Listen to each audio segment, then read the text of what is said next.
नमस्कार दोस्तों, स्वागत है आपका ज्योग्राफी सीरीज़ में। आज हम ज्योग्राफी का अगली कड़ी में जो टॉपिक है उसको देखते हैं। वो है हमारा मानवीय पर्यावरण, बस्तियाँ, परिवहन एवं संचार के माध्यम के। तो आइए, उससे पहले दोस्तों अगर आप नए हो तो हमारे यूट्यूब चैनल को सब्सक्राइब कर लीजिए और टेलीग्राम चैनल को ज्वाइन कर लीजिए, तो आपको जो भी कोई नई अपडेट होगी तो तुरंत मिल जाएगी। तो चलो आइए हम देखते हैं हमारे क्वेश्चन आंसर डिस्कशन को के थ्रू हम इस चैप्टर को देखेंगे। तो हम पहले इन क्वेश्चनों को देखेंगे और उसके थ्रू इस चैप्टर को जानेंगे कि क्या क्या है इसके अंदर, क्या क्या हम जानने वाले हैं, उसकी एक रोड मैप तैयार करते हैं। देखते हो, आइए यहाँ पे एक एक करके आप इनको देख सकते हो। ये है परिवहन के 4 प्रकार क्या हैं। तो कौन कौन से परिवहन के, आप जो भी परिवहन के प्रकार देखते हैं उसको देखेंगे। अगला है बस्तियों से आप क्या समझते हैं, इसको देखेंगे। ग्रामीण लोगों के क्रियाकलाप क्या हैं, ये देखेंगे। रेल मार्ग के किन्हीं 2 गुणों के बारे में बताइए। और अगला क्वेश्चन है संचार से आप क्या समझते हैं, साथ ही साथ जनसंपर्क माध्यम क्या है। इन तमाम क्वेश्चनों को हम एक एक करके जानेंगे। तो आइए देखते हैं हमारे इस क्वेश्चन को, पेपर को, टॉपिक को स्टार्ट करते हैं। और ये है हमारा आज का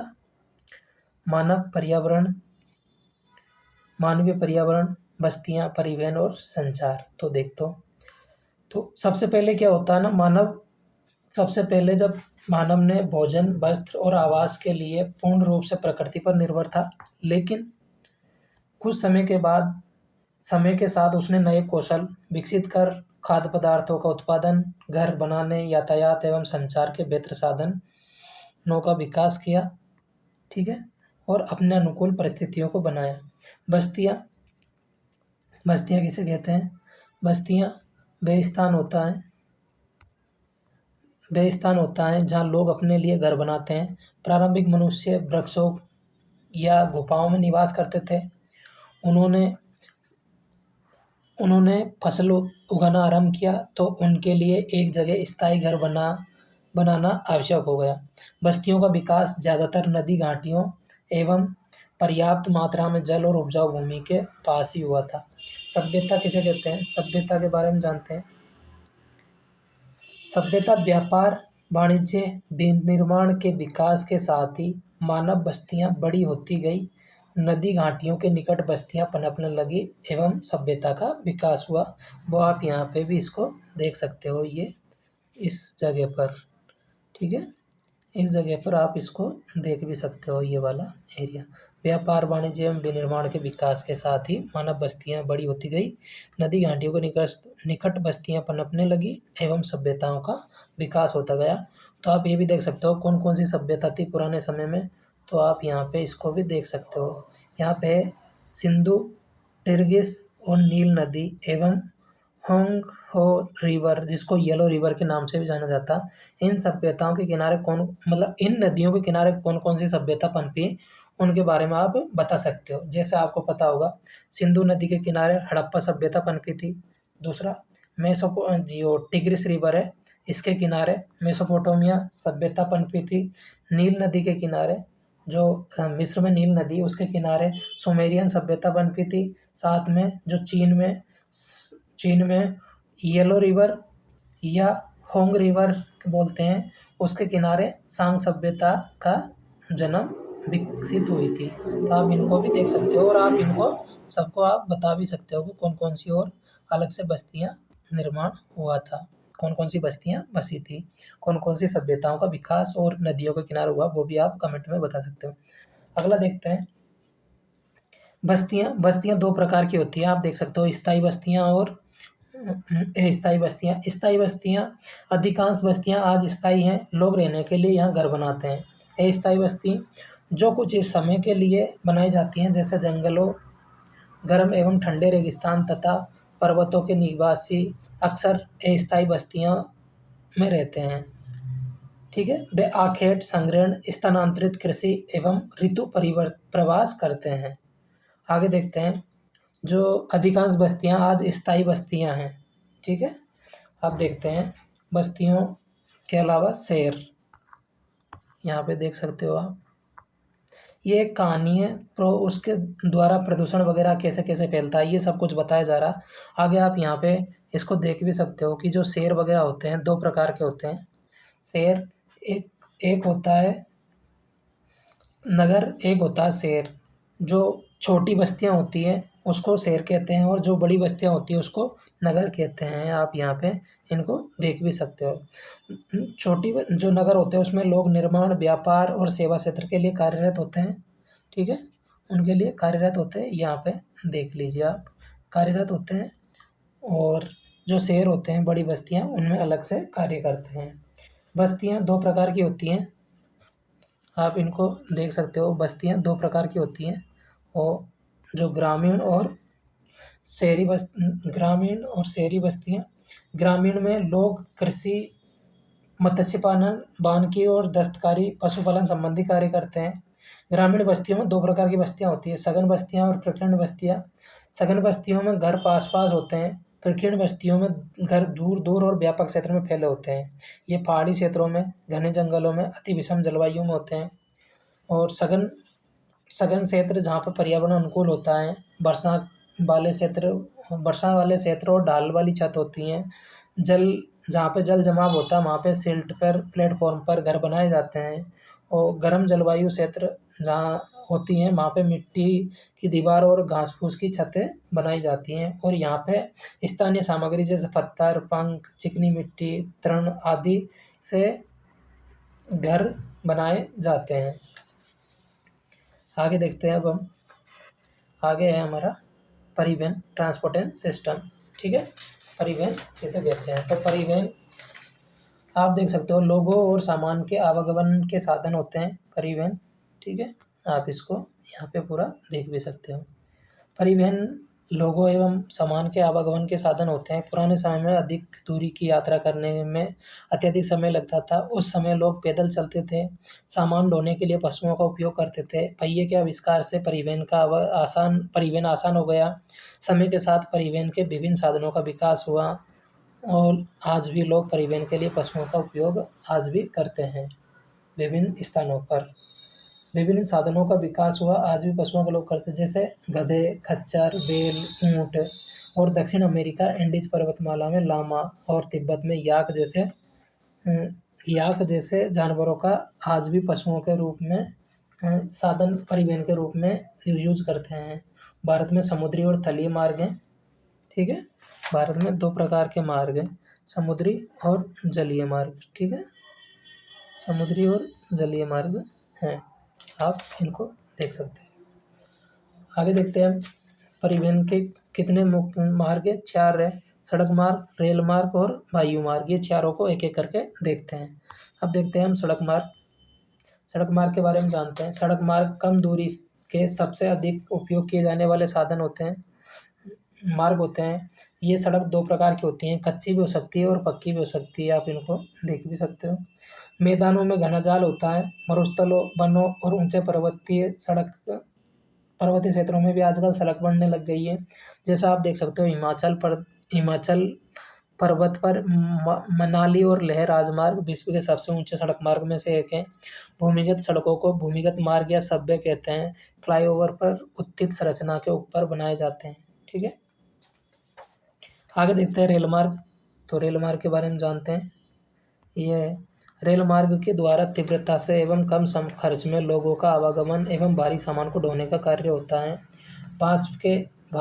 बाष्प के इंजन की खोज, औद्योगिक क्रांति ने रेल परिवहन के तीव्र विकास में सहायता प्रदान की। डीजल विद्युत इंजन के व्यापक रूप से बाष्प के इंजनों का स्थान ले लिया। सुपरफास्ट गाड़ियाँ से परिवहन की गति और तीव्रता हो गई, और मैदानी मार्गों में रेल मार्ग का जाल व्यापक फैल गया। उन्नत प्रौद्योगिकी कौशल से दुर्गम पहाड़ी क्षेत्रों में भी रेलवे मार्ग बनना आसान हो गया। जैसे आपने चंबल रिवर पर आर्क ब्रिज का नाम सुना होगा, वो विश्व का सबसे ऊंचा ब्रिज बन गया, 345 मीटर के आसपास कुछ ऐसा। आगे देखते हैं, भारतीय रेल मार्ग का भली भांति विकसित हो गया, और ये एशिया में सबसे बड़ा रेल मार्ग है। आप जो इसको भी देख सकते हो यहाँ पे, सेंट पिट्स ट्रांस साइबेरियन रेल मार्ग जो पश्चिम रूस में सेंट पीटर्सबर्ग से प्रशांत महासागर के व्लादिवोस्टोक तक फैला हुआ है। आप इसके एक-एक करके इनको भी देख सकते हो, जो कौन-कौन से है ये आप यहाँ पे देखिए कौन-कौन से स्थान हैं, आप इसको आराम से देख सकते हो। जैसे सेंट पीटर्सबर्ग, लेनिनग्राड बोलते हैं इसको रूस में, मॉस्को दूसरा है, कजान चौथा है, येकातेरिनबर्ग, ट्यूमिन, ओमस्क, नोवोसिबिर्स्क, क्रास्नोयर्स्क, अंगारस्क, चिता, खोबोरोवस्क और व्लादिवोस्टोक ये इसके महत्वपूर्ण स्टेशन हैं। आगे देखते हैं, आगे जलमार्ग को देखते हैं। जलमार्ग भी 2 प्रकार का होता है। जलमार्ग के बारे में जानते हैं एक-एक करके। जलमार्ग अधिक दूरी में भारी बड़े आकार वाले सामानों को ढोने के लिए जलमार्ग सबसे सस्ता साधन होता है। जलमार्ग 2 प्रकार का होता है, अंतर्देशीय जलमार्ग और समुद्री जलमार्ग। अंतर्देशीय जलमार्ग नौगम्य नदियों, झीलों का उपयोग करके किया जाता है। इसके अंतर्गत गंगा ब्रह्मपुत्र नदी तंत्र, उत्तरी अमेरिका में ग्रेट लेक और अफ्रीका में नील नदी में ये अंतर्देशीय जलमार्ग विकसित है। दूसरा समुद्री जलमार्ग, ये व्यापारिक माल सामान को एक स्थान से दूसरे देश में पहुंचाने के लिए करते हैं और ये बहुत से पत्तनों से जुड़ा होता है। और महत्वपूर्ण पत्तन कौन-कौन से वो आप यहाँ पे देख भी सकते हो। जैसे एशिया में सिंगापुर और मुंबई, उत्तर अमेरिका में न्यूयॉर्क एवं लॉस एंजलिस, दक्षिण अमेरिका में रियो डी जेनेरियो, अफ्रीका में डरबन एवं केप टाउन और ऑस्ट्रेलिया में सिडनी और यूरोप में लंदन आदि महत्वपूर्ण पत्तन है। आगे देखते हैं, आगे हमारा वायु मार्ग है, इसके बारे में जानते हैं। 20वीं सदी के आरंभ में विकसित ये परिवहन का सबसे तीव्र मार्ग है। ईंधन की लागत अधिक होने के कारण ये सर्वाधिक महंगा साधन है। खराब मौसम में जैसे कोहरा, तूफान में को प्रभावित होता है। ये दुर्गम दूर स्थानों तक पहुंच सकता है। संकटकालीन स्थितियों जैसे लोगों को बचाने, भोजन, कपड़े, जल, दवाई बांटने के लिए बहुत उपयोगी साधन होता है। कुछ महत्वपूर्ण हवाई पत्तन है जिनको देख सकते हो, जैसे दिल्ली, मुंबई भारत में, न्यूयॉर्क अमेरिका में, लंदन ब्रिटेन में, पेरिस फ्रांस में, फ्रैंकफर्ट जर्मनी में और काहिरा मिस्र में आदि हैं। आगे देखते हैं संचार क्या है इसके बारे में जानेंगे। ठीक है, संचार दूसरों के पास तक सूचना पहुंचाने की एक प्रक्रिया है। तकनीकी विकास के साथ मानव ने संचार के नए एवं तीव्र साधनों का विकसित कर लिया है। ठीक है, संचार के क्षेत्र में विकास से विश्व में सूचना क्रांति आई है। संचार से विभिन्न साधनों का शिक्षा, मनोरंजन आदि के रूप में प्रयोग होने लगा है। अब जनसंपर्क माध्यम किसे कहते हैं इसको देखते हैं। तो आप यहाँ पे देख सकते हो,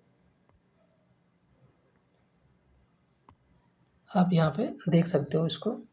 ये जनसंचार माध्यम समाचार पत्रों, रेडियो एवं टेलीविज़न के द्वारा हम बड़ी संख्या में लोगों के साथ संचार कर सकते हैं, इसलिए इनको संपर्क माध्यम कहते हैं। सैटेलाइट से संचार में तीव्रता आई है, जैसे तेल की खोज, वनों का सर्वेक्षण, भूमिगत जल, खनिज संपदा, मौसम पूर्वानुमान, आपदा पूर्व चेतावनी आदि में सहायता मिली है। इंटरनेट के माध्यम से ईमेल भेज सकते हैं। विश्व भर में सूचना और समीपता बढ़ी है। जीवन अधिक सुखमय हुआ है। इससे हम घर बैठे रेलवे, हवाई जहाज, सिनेमा, होटल आदि का टिकट आरक्षित कर सकते हैं। सेल्युलर फ़ोन से बेतार टेलीफोनिक संचार अत्यधिक लोकप्रिय हो चुका है। संपूर्ण, आप इसको यहाँ पे भी देख सकते हो। ये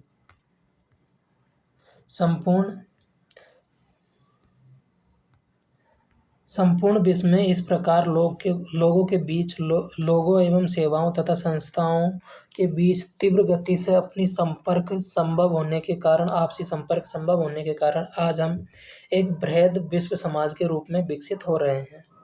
अब हम कुछ जो महत्वपूर्ण है उनको भी देखेंगे, महत्वपूर्ण चीज़ों को देखेंगे। वो है कोष्ठकों वाली चीज़ें, इनको देखेंगे। जैसे यहाँ पे देख सकते हो आप, जो वे स्थान जहाँ भवन अथवा बस्तियाँ विकसित होती हैं उसे बसाव स्थान कहते हैं। आदर्श बसाव स्थान के लिए चयन के लिए प्राकृतिक दशाएं क्या होनी चाहिए, जैसे अनुकूल जलवायु, जल की उपलब्धता, उपयुक्त भूमि और उपजाऊ मिट्टी की आवश्यकता होती है। साथ में उसके बाद में ऋतु प्रवास किसे कहते हैं, लोगों का मौसमी आवागमन को ऋतु प्रवास कहते हैं। जो लोग पशु पालते हैं वे मौसम में परिवर्तन के अनुसार नए चारागाहों की खोज में निकल जाते हैं। आगे देखते हैं। आगे है, भारत में अनेक राज्य राजमार्ग एवं भारत में एक्सप्रेस वे का निर्माण नवीनतम है। स्वर्णिम चतुर्भुज महामार्ग दिल्ली, मुंबई, चेन्नई और कोलकाता को जोड़ता है। आप दिल्ली, मुंबई, चेन्नई और कोलकाता को जोड़ता है, आप इसको ऐसे भी समझ सकते हो। आगे हम देखते हैं, ये है जाइनिंग से लहासा के बीच चलने वाली रेलगाड़ी समुद्र तल से लगभग या 4000 मीटर की ऊंचाई पर चलती है, जिसका सबसे ऊंचा समुद्र तल से बिंदु 5072 मीटर है। आगे देखते हैं, ये मैंने आपको बताया है। आगे यहाँ पे इनको भी आप एक एक करके देख भी सकते हो, जैसे एक एक चीज़ एक एक करके यहाँ पे देख भी सकते हो। आपको मैं बता देता हूँ। जैसे मैं दिखाता हूँ आपको, जैसे हमने क्या क्या चीज़ें देखी थी, दिखाता हूँ। इनमें देखी थी हमने नील नदी, तो नील नदी यहाँ पे है अफ्रीका में, कायरा के पास में। ऐसे इसमें बहुत सी चीज़ें हैं जो आप देख भी सकते हो, जैसे एशिया में सिंगापुर और मुंबई देखा था, ठीक है। ऐसे ही ये सब यहाँ पे आप एक एक करके इनको देख सकते हो। अब आगे हम देखते हैं, हमारे क्वेश्चन आंसरों पर चलते हैं और इनका एक एक करके आंसर देने की कोशिश करते हैं। परिवहन के 4 साधनों के नाम बताइए। तो पहला है सड़क मार्ग, दूसरा रेल मार्ग, तीसरा जल मार्ग, चौथा वायु मार्ग आदि है। बस्तियों से आप क्या समझते हैं, तो वे स्थान जहाँ लोग अपने लिए घर बनाते हैं उन्हें बस्तियाँ कहते हैं। ग्रामीण लोगों के क्रियाकलाप क्या होते हैं, जैसे कृषि, पशुपालन, मत्स्य पालन, वानिकी, दस्तकारी आदि ये ग्रामीण लोगों के कार्य होते हैं। रेल के किन्हीं 2 गुणों के बारे में बताइए। तो रेल के जो 2 गुण हैं वो है तीव्रता से कम खर्च में लोगों का आवागमन एवं भारी सामान को ढोने का कार्य करता है और इसने समय की बचत की है। अगला है संचार से आप क्या समझते हैं। तो संचार दूसरों के पास तक सूचना पहुंचाने की प्रक्रिया है। जनसंपर्क माध्यम क्या है, जैसे समाचार पत्रों, रेडियो, टेलीविज़न के द्वारा हम बड़ी संख्या में लोगों के साथ संचार कर सकते हैं, इसे संचार कहते हैं। आगे हम इनको भी देखेंगे, हमारे इन क्वेश्चनों को भी एक एक करके देखते हैं और इनको भी देखेंगे। यह है हमारा, इनमें से कौन सा संचार का साधन नहीं है। तो आपको पता होगा मेज संचार का साधन नहीं है। दूसरा क्वेश्चन है, कौन सा सड़क का भूमिगत निर्माण है। तो सबवे भूमिगत निर्माण है। किसी द्वीप पर पहुंचने के लिए निम्नलिखित में से कौन सा यातायात का साधन उपयुक्त होता है। तो जहाज। यातायात का कौन सा साधन पर्यावरण को प्रदूषित नहीं करता। तो साइकिल बिल्कुल नहीं करता। अब देखते हैं इंटरनेट संचार का एक साधन है। नहर अंतर्देशीय जलमार्ग है, ठीक है। नहर अंतर्देशीय जलमार्ग है। और नगरीय क्षेत्र जहाँ लोग उत्पादन, व्यापार एवं सेवा क्षेत्र में कार्य करते हैं। सघन बस्तियाँ आसपास निर्मित घरों वाले क्षेत्र को कहते हैं। ये था दोस्तों हमारा आज का लेसन। मैं उम्मीद करता हूँ कि आप लोग सब इससे लाभ उठाएंगे और अपने दोस्तों के साथ में शेयर, सब्सक्राइब एवं लाइक करेंगे। और अगर जिसको भी PDF की ज़रूरत है वो टेलीग्राम पे जाके इसकी PDF डाउनलोड कर सकते हैं। धन्यवाद दोस्तों, मिलते हैं किसी और वीडियो में, तब तक के लिए आप सभी को बहुत बहुत धन्यवाद।